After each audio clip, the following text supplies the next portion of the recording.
glorifier toi, Seigneur, te fais mettre la vie dans nous, te Paroles sous les tropiques. Père, il reste dans nous les cœurs. Paroles sous les tropiques. Une émission mensuelle du diocèse anglican de Maurice. La vie dans nous, te parole ne dit mal toi, Père, il reste dans nous les cœurs. Paroles sous les tropiques est une émission qui vous est présentée chaque dernier mercredi du mois. Nous, mauvais nature, mais quand même, toi appelle-nous, parce qu'il te content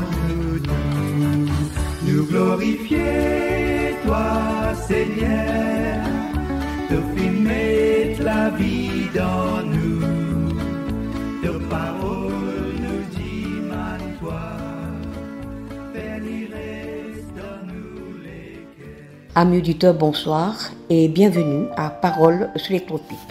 Le message spirituel de ce soir sera partagé par révérend Debbie Schippeuse de la paroisse de Saint-Simon à Tamarin. Le thème de sa réflexion est Before and After Pictures. Elle fait référence à l'évangile de Saint Luc au chapitre 13, des versets 10 à 17. En rediffusion ce soir, vous pourrez réécouter l'entretien que nous a accordé Monseigneur Yann Ernest en février dernier. Il venait de rentrer de Rome où pendant 5 ans, il a été le représentant personnel de l'archevêque de Canterbury auprès du Saint-Siège. Il était également le directeur du centre anglican où l'écuménisme était au centre de sa mission. Vous prendrez aussi connaissance de quelques nouvelles de notre diocèse en fin d'émission.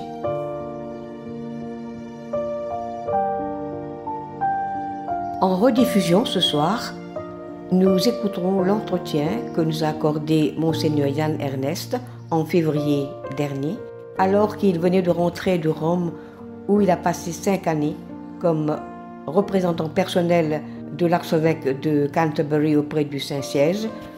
Il était aussi le directeur du centre anglican de Rome. Nous l'écoutons, il répond aux questions de Jean Ousmane. Chers auditeurs de Paroles sous les tropiques, bonsoir. L'invité de Paroles sous les tropiques ce soir est Monseigneur Yann Ernest, ancien archevêque de la province anglicane de l'océan Indien.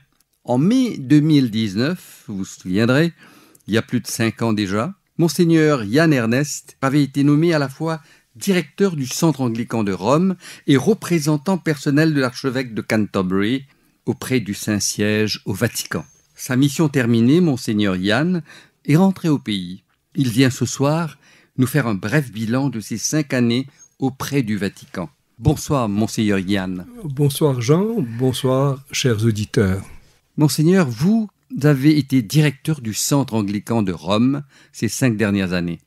En guise d'introduction à notre entretien, expliquez-nous brièvement en quoi consistait votre mission.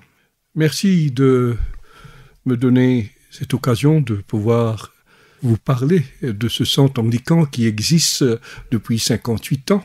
L'objectif d'avoir le centre anglican vient d'un rêve, celui de l'archevêque de Canterbury, Michael Ramsey, qui après 500 ans de séparation avec l'Église catholique romaine, a fait une visite à Rome en 1966, et au cours de cette visite, il y a eu un accueil chaleureux de la part du pape Paul VI, mais aussi une volonté de faire de cette unité chrétienne un chemin à vivre. Ils sont devenus des compagnons de route et ils ont construit une amitié ensemble. Et au cours de cette visite, quelque chose de formidable s'est passé. Et là, à la basilique de Saint-Paul hors les murs à Rome, où se tient chaque année les vêpres clôturant la semaine de prière pour l'unité des chrétiens. Et en 1966, à cette première rencontre, le pape VI avait pris son anneau épiscopal et l'avait placé entre les doigts de l'archevêque de Cantorbéry. Et depuis, il y a eu cette relation qui a été fondée sur une amitié et une reconnaissance mutuelle. Et de là, il a fallu penser à rendre présent la communion anglicane à Rome. Une présence permanente, une présence visible. Alors, mon rôle se situe à faire de cette présence une présence qui a un sens dans la vie de notre Église, mais aussi dans nos relations avec l'Église catholique romaine. Nous sommes au palais de Doria Pamphili depuis 1966. Il y a eu plusieurs générations de directeurs et le centre anglican a pour objectif de favoriser une hospitalité pour accueillir ceux qui sont différents de nous. L'hospitalité ne se vit pas simplement par un sourire ou en offrant une tasse de thé, elle va beaucoup plus loin. Cette hospitalité, c'est de reconnaître l'autre, même si il ou elle est différent ou différente de nous. C'est l'accueillir, partager ses idées, lui donner la place qui lui convient. Et de cette hospitalité naît une rencontre.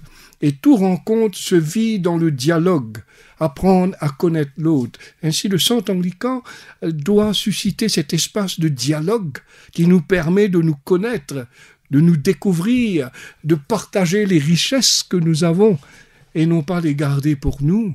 Parce que notre richesse fondamentale est fondée ou enracinée dans le Christ. En Jésus, Fils de Dieu, Sauveur du monde. Et cette année-ci, nous allons célébrer les 1700 ans du concile de Nicée. Ce concile qui a produit les credos nous rassemble. Alors, ce dialogue, c'est pas un dialogue formel avec une commission écuménique, non, c'est un dialogue qui se vit tous les jours avec une graine d'informalité. Et de ce dialogue vit aussi le temps de partage. Et ce partage se vit dans la prière. Et c'est ça que le centre anglican offre. L'hospitalité, la rencontre dans le dialogue et un espace où on peut prier ensemble. Et depuis que j'ai été à Rome en 2019, avec le Covid, je me suis senti très seul. Il a fallu que je puisse m'enraciner dans ce rôle et cette responsabilité par la prière. Sinon, on perd la boule. Et c'est une nouvelle fonction, un nouveau ministère, différent des ministères que j'ai occupés auparavant. Et là, tout de suite, la prière est devenue mon compagnon. Mais je ne pouvais pas le vivre seul. Et j'ai invité un pasteur de l'église méthodiste à venir me rencontrer chaque jeudi. Et aujourd'hui, nous avons 9 ou 10 personnes venant des différentes églises, les luthériens, les méthodistes, les presbytériens, les baptistes et les catholiques. Nous nous réunissons chaque jeudi. C'est devenu une puissance extraordinaire dans ce cheminement écuménique.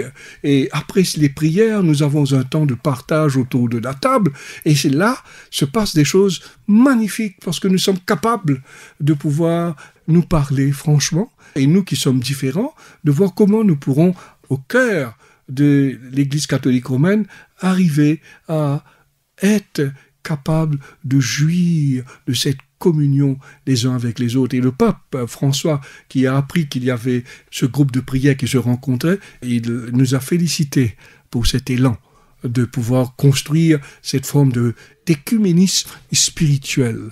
Puis le centre anglican est un centre d'études. Nous avons une librairie qui abrite 15 000 volumes de livres. Nous organisons des séminaires, nous organisons des pèlerinages, et ces séminaires touchent sur beaucoup de sujets, allant de l'intelligence artificielle, des crises de l'environnement, des migrants, des réfugiés, de la théologie patristique. Nous allons sur la littérature au cœur de l'Église, la littérature anglicane, la littérature catholique, la littérature luthérienne, la littérature orthodoxe. Et tout ceci, il a fallu le faire. Et surtout, avec le Covid, il a fallu être créatif. Et le webinar est devenu un outil de travail qu'on a mis en place. Et comme vous le savez, nous nous rencontrons dans la prière, mais nous avons une célébration eucharistique chaque mardi. Et chaque mardi, c'est sur la page du Facebook du Centre anglican de Rome. Et depuis que j'ai été à Rome, j'ai pris ce défi à cœur et j'ai invité des cardinaux à nous prêcher. Et chaque mois, il y avait un prélat de l'Église catholique, le cardinal Tagle, le cardinal Czerny, le cardinal Kretsch, le cardinal Harvey, le cardinal Parolin, et ensuite des archevêques tels Paul Gallagher et d'autres encore, et d'autres religieux éminents qui sont venus au Centre anglican pour la première fois nous partager la parole de Dieu. Ainsi, le Centre anglican, sa mission, c'était d'exercer une hospitalité, de promouvoir le dialogue dans la rencontre, de susciter aussi cet esprit de partage dans la prière et de formation mutuelle pour nous permettre un enrichissement dans la vie de l'Église. Monseigneur Yann, en vous écoutant parler avec tant de ferveur et de passion, nous avons le sentiment que vous avez réussi en tout point les diverses missions qui vous ont été confiées. Mais je vais quand même vous poser cette question. Avez-vous personnellement le sentiment d'avoir réussi ces diverses missions qui vous ont été confiées? Jean, je pense que le mot réussite n'est pas le mot approprié pour moi parce que c'est un ministère que j'ai exercé. Mais je reviens chez moi aujourd'hui avec deux mots inscrits dans mon cœur. Le mot gratitude et le mot joie.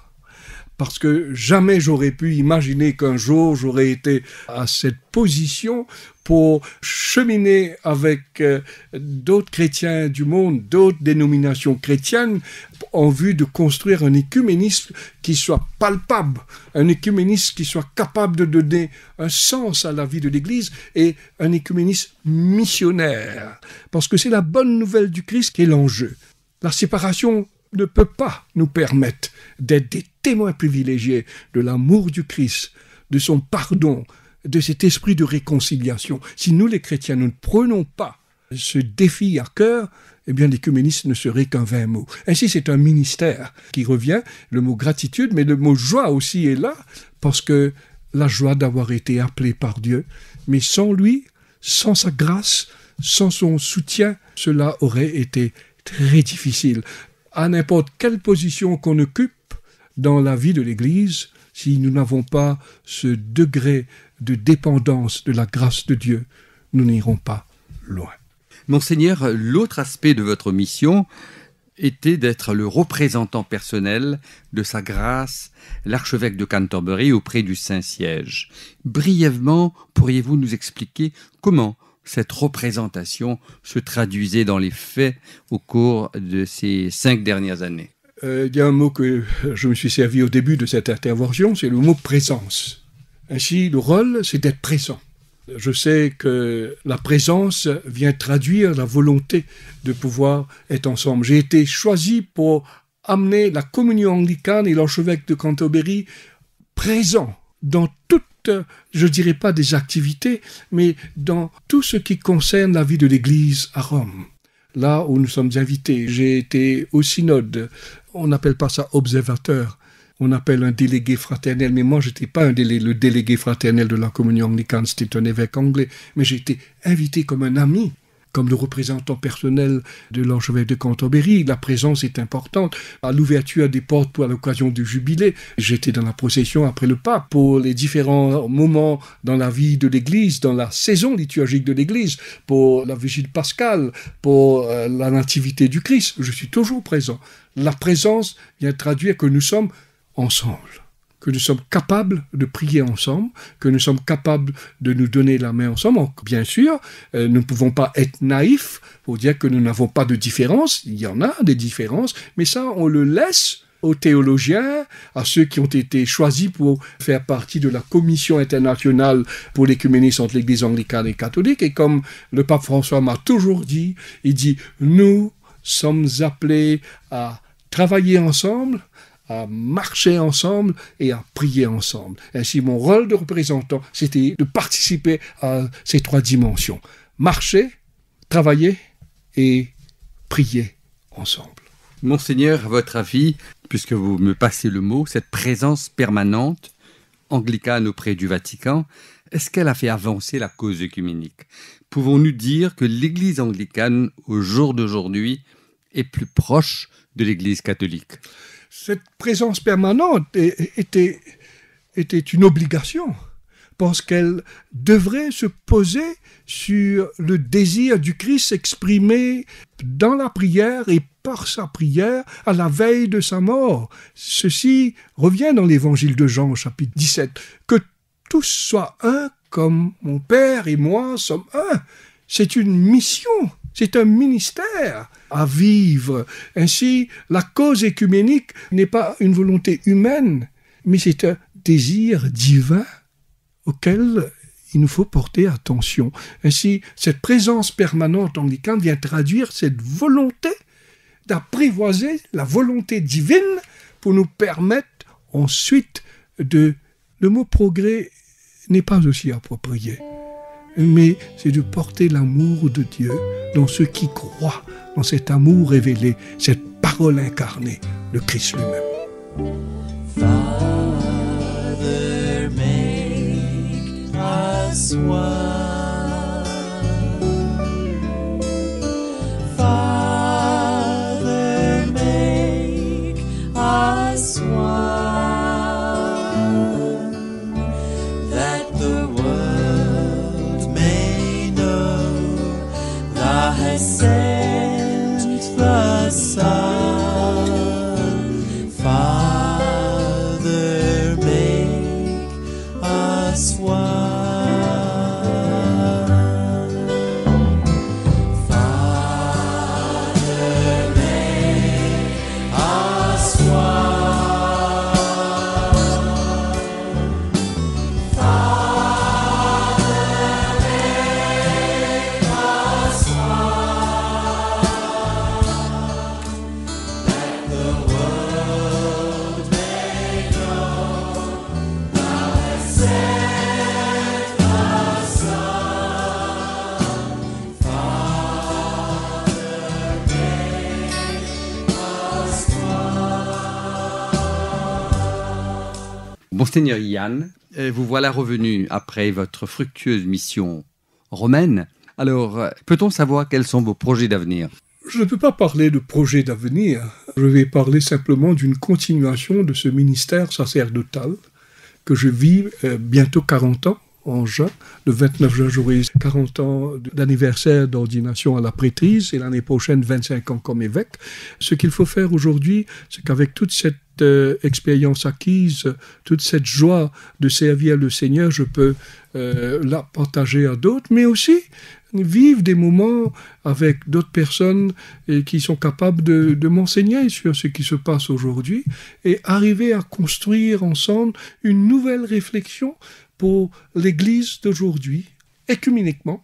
Et la religion, sa place, et nous étant une société multireligieuse, sa place ici dans la société mauricienne, et comment arriver à construire une culture de paix, une culture de justice, une culture de la reconnaissance de l'autre.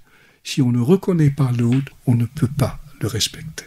En guise de conclusion, Monseigneur, vous avez été évêque de Maurice, puis archevêque de la province anglicane de l'océan Indien. Brièvement, dites-nous un message pour cette communauté dont vous avez été responsable pendant de nombreuses années. Seul Dieu peut transformer la vie de la personne. Ainsi, ce serait bon pour nous de renouer notre relation avec ce Dieu d'amour. Sur ce, Monseigneur Yann, merci pour ce temps passé au micro de Paroles sous les tropiques. Nous vous souhaitons une belle et joyeuse retraite, bien méritée. Paroles sous les tropiques est heureuse de vous retrouver. Toute la communauté mauricienne se réjouit de votre retour au bercail. Que Dieu vous bénisse. Bonsoir, Monseigneur Yann Ernest. Bonsoir et merci de m'avoir donné la joie d'être avec vous ce soir. Merci. Nous sommes un dans un lien d'amour. Nous sommes un dans un lien d'amour. Notre esprit est uni avec les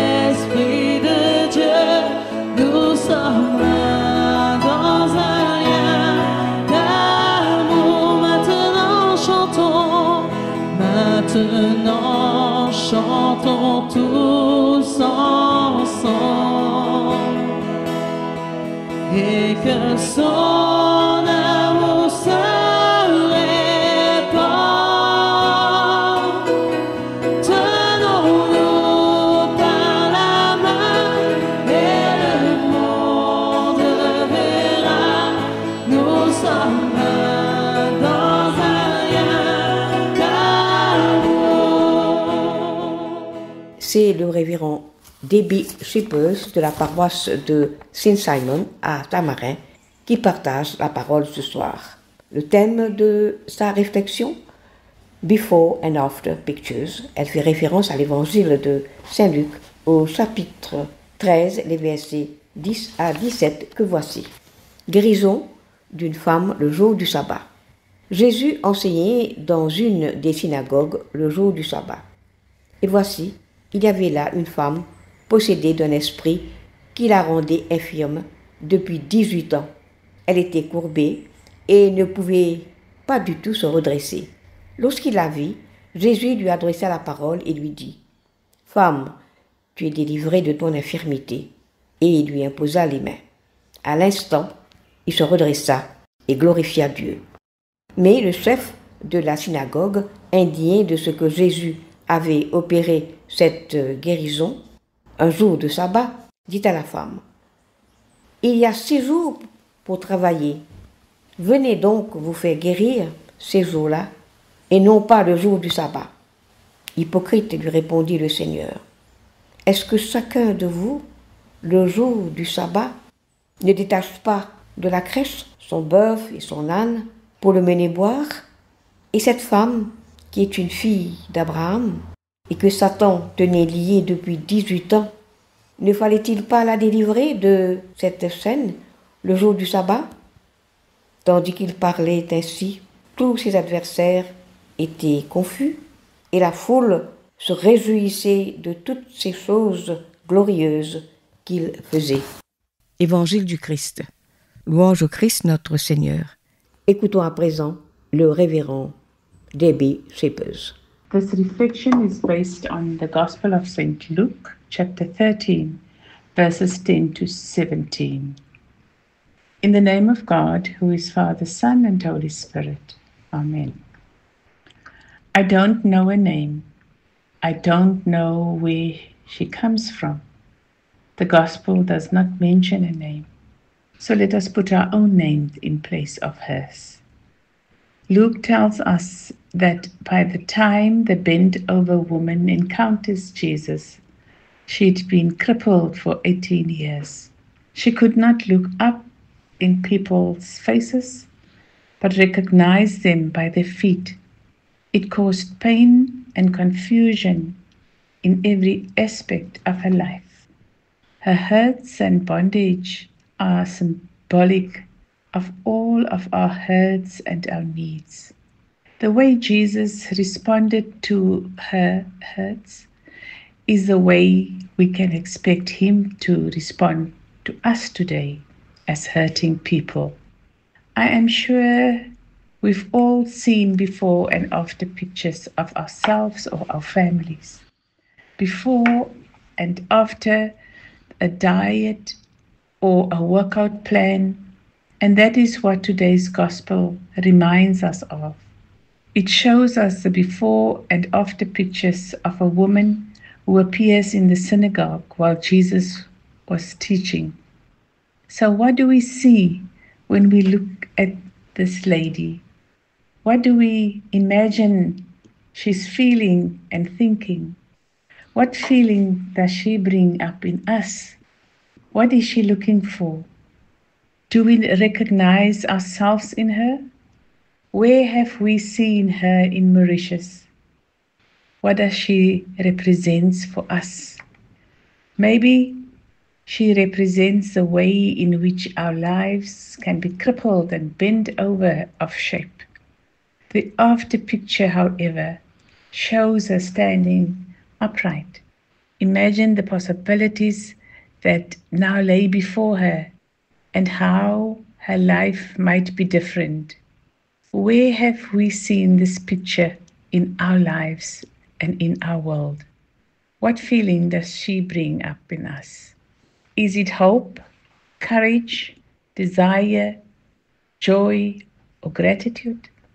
Isn't it a picture of what we want for ourselves? Isn't this a picture what we want for others and for our country? What would it be like for us to stand up straight, restored and aligned with the life and the value of God? Whenever I see a before and after picture, I always wonder what happened in between. Jesus tells us what happened to this woman in the gospel. Do we remember? 2 things happened. Jesus saw her and he laid his hands on her. It's a pattern we see again and again in the Gospels. Jesus sees and he touches a person, and a picture of this life changes. What's going on when Jesus sees and touches? Some might say it's an intervention that only Jesus can do. Others might say it is a fantasy and wishful thinking. Either way, my sisters and brothers, we close ourselves off with the truth and the power of his story. So what if it's neither? What if we set aside both those interpretations and simply open ourselves to the truth that seeing and touching have the power to transform lives? I'm sure everyone here listening to this message has probably experienced it. So just imagine how this picture of life for our community here in Mauritius and one another would change if we saw with the eyes of Jesus and touch with his hands. Isn't that what we are seeing every time we pray, thy kingdom come, thy will be done on earth as it is in heaven? Isn't that what we are seeking every time we pray, that the seeing and the touching lives of Christ would be in this world, displayed by you and me? That we would be the seeing and the touching Christ for one another. Don't you think we would be in a community in which offense is met with forgiveness, hatred with love, fear with courage, exclusion with welcome, and suffering with compassion? It would be a very different picture than the one we often see. So why don't we do that? Why don't we see and touch others in that way? Is it that we stand stiff, unbending, and indignant like the religious leaders in today's gospel? There are 6 days on which work ought to be done, the leader says. Come on those days and be cured, and not on a Sabbath day. Every time we make the rules or the policies more important than the people, our lives are out of shape. I don't think the woman is the only crippled and bent over person in today's gospel. The leader is just as crippled and bent over.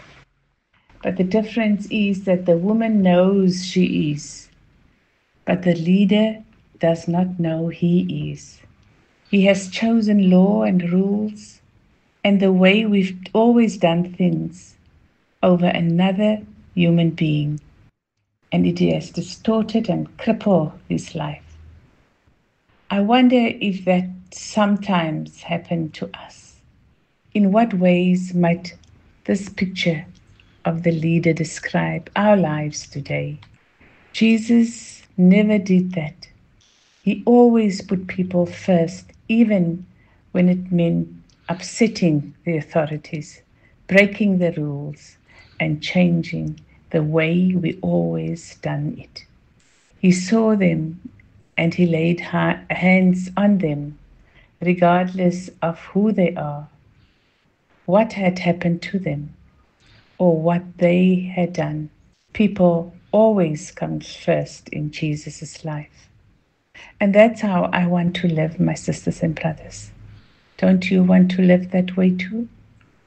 And this is what I want for Mauritius. I would really like each person to be seen and touched. I would like to be a part of this changing picture of life for you and for me. What if we were to see and touch others in the way that makes a difference? To touch with love, forgiveness, compassion, hope, and encouragement. We have the power, my sisters and brothers, to change the picture of life. We have the power to see and to touch. Do we want to be part of our creating a new after picture? In the name of God, who is Father, Son, and Holy Spirit. Amen.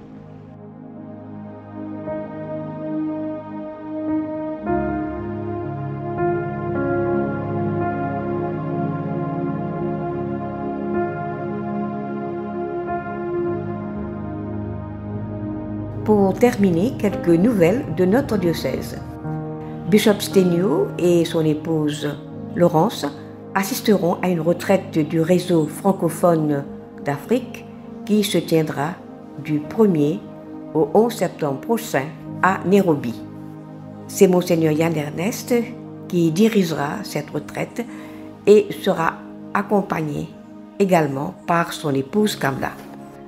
Une délégation d'une quarantaine de personnes assistera au sud de l'Inde au World Revival Conference au mois de septembre. Un membre du clergé anglican accompagnera la délégation. Et puis, la retraite annuelle de l'Union des Mères se tiendra du 12 au 14 septembre prochain au foyer de l'Unité à Souillac. Et voilà, c'était Parole sur les tropiques. Chers amis, c'est ici que nous allons prendre congé de vous. Nous vous remercions de votre attention. Nous remercions également Alain Juste pour sa précieuse collaboration technique. Nous serons de nouveau sur les ondes le dernier mercredi du mois de septembre à partir de 19h30. En attendant, nous vous disons au revoir, que le Seigneur nous accompagne tout au long de ce mois.